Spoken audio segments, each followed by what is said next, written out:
तो cantonment board election है, उम्मीदवार और कारकुनान इन एक्शन। मुल्तान के वार्ड नंबर 4 में पीटीआई और आजाद उम्मीदवार के हामी लड़ पड़े, थप्पड़ मुक्के और जूते। ओहो, ये तो गलत लग गया। ये तो हमारे मुल्कों के इलेक्शन की मैं डिटेल आपको बता दिया कि क्या हो गया। ऐसा तो है इधर नहीं। ये पुर्तगाल के इलेक्शन की मैं बात करूंगा आपसे कि जो 30 जनवरी को होने जा रहे हैं।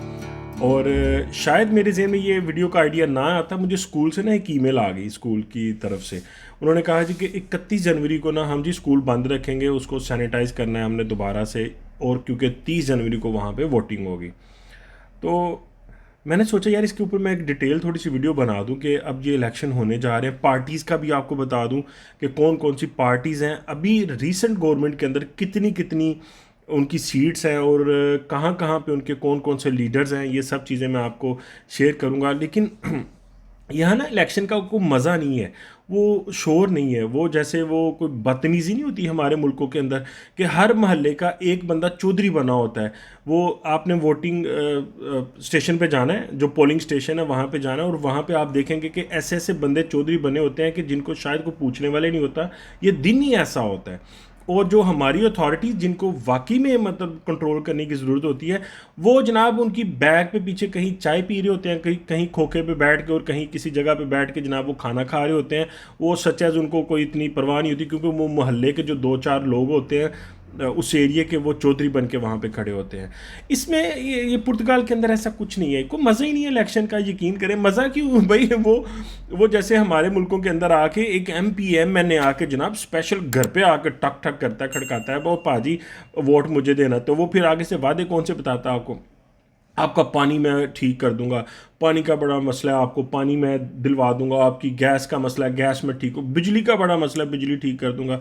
और फिर वो आपको बताएगा यार वो जो एक ट्रांसफार्मर आपके मोहल्ले के अंदर लगा हुआ है ना, उस ट्रांसफार्मर को मैं चेंज करवा दूंगा, क्योंकि वो जब भी ख़राब होता है तो वो आपको हफ्तों हफ्तों बिजली के बगैर आपको रहना पड़ता है। तो मैं समझता हूँ कि जनाब जून की 50 डिग्री के अंदर आपकी 45-50 डिग्री के अंदर आपकी क्या हालत होगी, आप फिक्र नहीं करें, मैं इसको सारा कुछ ठीक करा दूंगा।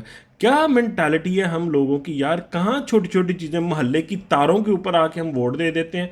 उन्होंने हम लोगों को उन चीज़ों से उठने ही नहीं दिया, कभी भी सोच ही नहीं दी। आप इमेजिन करें, बहुत सारी सिटीज़ के अंदर ये जितने हमारे मुल्कों के यानी सियासतदान होते हैं, ये क्या बाहर नहीं जाते? हमारे मुल्कों के अंदर उन्होंने जो अक्सर शहरों के अंदर जेब्रा क्रॉसिंग ही नहीं लगाई हुई उन्होंने, उसके अलावा ट्रैफिक के सिग्नल ही लगाए। उन्होंने पता जान दो भाई, इनको क्या पता लगना है कि कोई ट्रैफिक सिग्नल भी कोई चीज़ होती है कि नहीं होती। हद है, हर बंदा अपनी मर्जी से कहीं भी सड़क मोड़ देता है, कहीं से भी दिल चाहे वो उसको ब्लॉक करके बैठ जाता है, कोई मसला ही नहीं है। खैर वो चीज़ें यहाँ पे जो इलेक्शन है, अब आप देखें ना भाई, इन्होंने सड़कें गंदी की हैं, ना इन्होंने दीवारें गंदी की हैं अपने नारों के साथ, ना इन्होंने बड़े बड़े होर्डिंग लगाए, ना इन्होंने कोई झंडियाँ ऐसी लगाई हैं कि गलियों नालियों के अंदर वो घूमती फिर रही हैं, पता लगेगा जी ये फलाने जनाब है। और ना ही कोई इन्होंने ऐसा कोई मजहबी वर्ड ऊपर लिखा हुआ है जिसकी वजह से जब वो उतरेंगे और फिर वो उसकी तौहीन किसी वजह से भी की जाएगी। यार ये लोग बड़े ऐसे सीधे साधे से हैं, मैं क्या करूं, मुझे समझ नहीं लगती कि यार आप इनका हलाकी लेवल चेक करें कि ये गवर्नमेंट जब ख़त्म हुई, इन गवर्नमेंट वालों ने ख़त्म इसलिए कर दी कि बजट पास नहीं हुआ।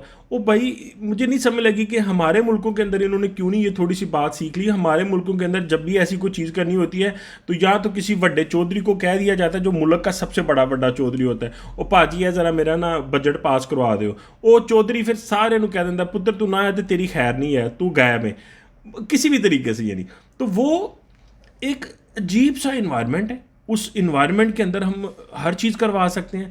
ओ भाई ये तो बड़े सादे थे, इन्होंने ना किसी बंदे को ठेके की बात की, तेनू फलाना ठेका दे देंगे, तेनू फलानी वजारत दे देंगे, तेनू फलां जगह के उत्ते तेरे प्लाट आ जाएंगे, तेनू फलां प्लाजे का तेनू ठेका मिल जाएगा, तू फलां एक साड़ी मिनिस्ट्री है तेनू ओहदा वजीर बना देंगे। सादे बंदे थे, इन्होंने वो किया ही नहीं है यार। ये कर देते तो शायद इनका बजट पास हो जाता और 2023 के एंड तक इनकी गवर्नमेंट कंटिन्यू रहती। लेकिन ये बेचारे सीधे साधे हैं, इलाकी तौर पे अच्छे बंदे हैं। उन्होंने कहा भाई बजट नहीं पास हुआ, कोई गल नहीं यार, 8 सीटें कम थी, मेरा ख्याल है 8 सीटें कम थी इनकी हुक्मरान जमात के अंदर, बजट पास नहीं हुआ। उन्होंने ना कोई तैयारी की कि पहले इनको को बोल दें कि भाई बजट पास करवा देना, ये ना हो कि तुम गवर्नमेंट ही। उन्होंने बजट पास कोई नहीं करा, उन्होंने कहा जी लो जी ऐ भाई जो गवर्नमेंट असम्बलियाँ ख़त्म। असम्बलियाँ ख़त्म, नए इलेक्शन की डेट दे दी सदर साहब ने। अब अगर इनके ज़हन में ये होता कि यार ओ भाई करोड़ों रुपए लगा के मैं इलेक्शन के अंदर आया, तो शायद ये कहते ओ भाई इतने पैसे लगा के फिर दोबारा से कहाँ से आना है। ओ भाई इनके तो पैसे इतने लगते ही नहीं है यहाँ पे। ये बंदे आम आपको मार्केट के अंदर भी विज़िट करते हुए नज़र आएंगे। सदर की गाड़ी या वज़ीर आज़म की गाड़ी जाती होगी तो एक गाड़ी उसके साथ कोई होगी प्रोटोकॉल की जो जा रही होनी है।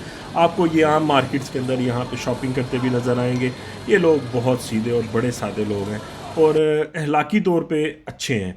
तो अब इन लोगों ने ना गलियां गंदी की, जैसे ना इन्होंने दीवारें गंदी की हैं यार, तो फिर ये इलेक्शन का माहौल लगता ही नहीं है। लेकिन फिर भी मैंने सोचा कि मैं इस पर एक वीडियो बना देता हूं जो मैं आपसे बात कर रहा हूं। पार्टीज़ की बात करता हूं तो पार्टीज़ आप देख लें कौन कौन सी पार्टीज़ इस वक्त 2019 के इलेक्शन के अंदर जिन्होंने पार्टिसिपेट किया था, वो कौन कौन सी पार्टीज़ हैं और उनकी कितनी कितनी सीट्स हैं अभी।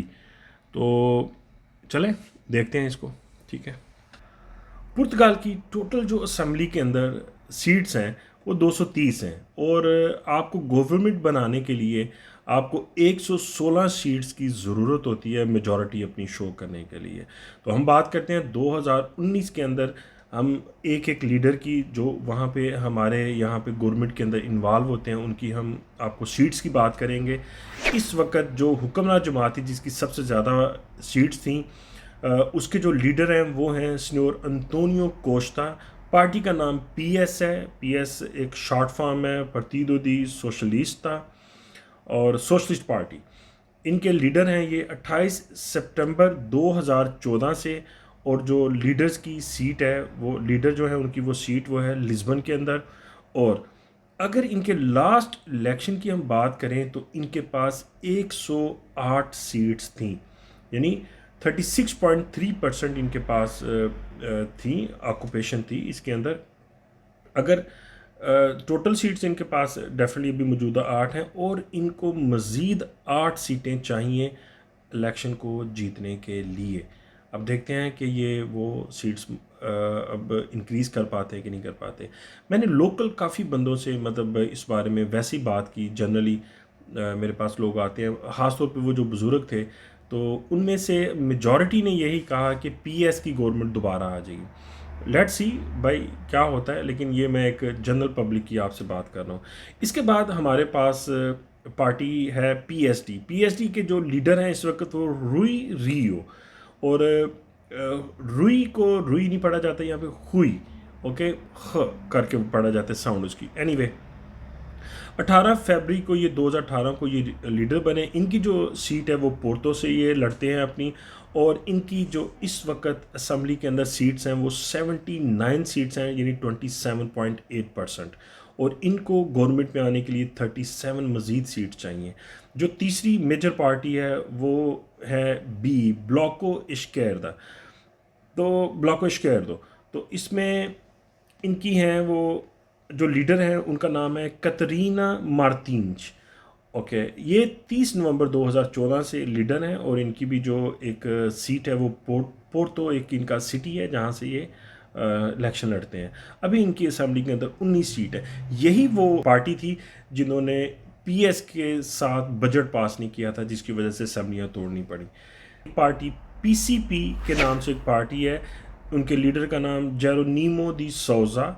और अलायंस जो है वो सीडीयू कोई इनकी पार्टी है, उसके साथ ये अलायंस करते हैं। और लीडर हैं 27 नवंबर 2004 के साथ। और लीडर की जो सीट है वो लिस्बन के अंदर होती है। और इस वक्त असम्बली के अंदर इनके पास 12 सीट्स हैं और इनको मज़ीद आगे जाने के लिए 104 सीट चाहिए, जो डेफिनेटली पॉसिबल नहीं है। इसके बाद जनाब हमारे पास फ्रांसिस्को रोड्रिग्स दोस सांतोस, ये सीधी एसपीपी, ये एक पार्टी का नाम है। इनके लीडर की सीट भी लिस्बन में है और 26 जनवरी 2020 से ये लीडर हैं, यंग लीडर हैं। लेट्स सी क्या करते हैं। अभी इनके पास 5 सीट्स हैं इसके अंदर। इसके अलावा अगले जो हैं वो सिन्योरा इनेश सोजा रियाल, और ये इनकी पार्टी का नाम है PAN। और 6 जून 2021 से ये लीडर हैं और इनकी सीट भी लिस्बन से है। टोटल अभी इनके पास 4 सीट्स हैं जो इस वक्त असम्बली के अंदर मौजूद हैं। इस वक्त जो लीडर हैं वो एंड्रे वेंतूरा है और ये पार्टी का नाम CH यानी शेगा, और लीडर हैं ये 9 अप्रैल 2019 से लिस्बन से ही ये इलेक्शन लड़ते हैं। अभी इनकी असेंबली के अंदर सिर्फ एक सीट है, मज़ीद 115 सीटें इनको चाहिए अगर ये अपना गवर्नमेंट बनाना चाह रहे हैं यहाँ पे। अगले जो हैं वो स्नोर जॉव हैं, इनकी पार्टी का नाम IL है। ये 8 दिसंबर 2019 से लिस्बन के अंदर ये हैं मौजूद, अभी इनकी एक सीट है। तो इसी तरह जो एक पार्टी है उसका नाम लीवरे है, लीवरे फ्री को कहते हैं। 11 अगस्त 2019 से ये लिस्बन में ही लीडर इनके जो इलेक्शन लड़ते हैं वो एक सीट के साथ अभी भी इसके अंदर हैं, और मज़ीद इनको 116 जो है ये बंदे मज़ीद चाहिए, मतलब 116 ही चाहिए। एक ही इनके पास वो बंदा था, बल्कि सॉरी जो 0% यूनियन कोई सीट भी नहीं जीती।